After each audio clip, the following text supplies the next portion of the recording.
ఇక భారత్ సముద్ర రక్షణలో మరో కీలక ముందడుగు పడింది.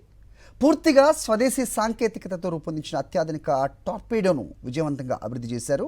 శత్రు జలంతర్గాములు, యుద్ధ నౌకలను సమర్థవంతంగా ఎదుర్కొనే ఈ శక్తివంతమైన ఆయుధం భారత నౌకాదళ సామర్థ్యాన్ని మరింత బలోపేతం చేయనుంది.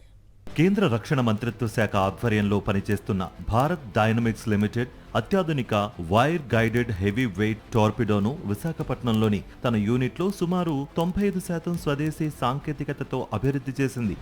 అనంతరం దీనిని నావల్ సైన్స్ అండ్ టెక్నాలజికల్ ల్యాబొరేటరీకు అధికారికంగా అందజేశారు. ఈ అభివృద్ధిలో DRDO కీలక పాత్ర పోషించింది. ఈ టార్పిడో ప్రత్యేకత ఏంటంటే ఇది వైర్ గైడెడ్ సిస్టంతో పనిచేస్తుంది. ప్రయోగించిన తర్వాత కూడా సబ్మెరైన్ లేదా యుద్ధనౌకతో సన్నని వైర్ ద్వారా అనుసంధానమై ఉంటుంది. దీనివల్ల శత్రువుల కదలికలను బట్టి టార్గెట్ను ఎప్పటికప్పుడు మారుస్తూ ఖచ్చితంగా దాడి చేయొచ్చు. సుమారు 40 కిలోమీటర్ల దూరంలోని లక్ష్యాలను ఛేదించే సామర్థ్యం కలిగి ఉండగా గంటకు 74 కిలోమీటర్ల వేగంతో నీటి అడుగున ఇది ప్రయాణిస్తుంది. 400 మీటర్ల లోతు వరకు వెళ్లి దాడి చేయగలదు.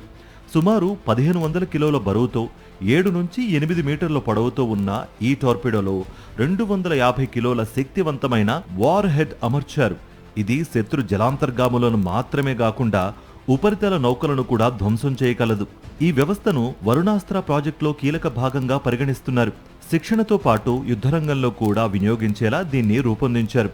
సముద్ర భద్రతలో భారత్ మరింత దుర్భేద్యంగా మారుతుండగా రక్షణ రంగంలో స్వయం సమృద్ధి లక్ష్యానికి ఇది మరో మైలురాయిగా నిలిచింది.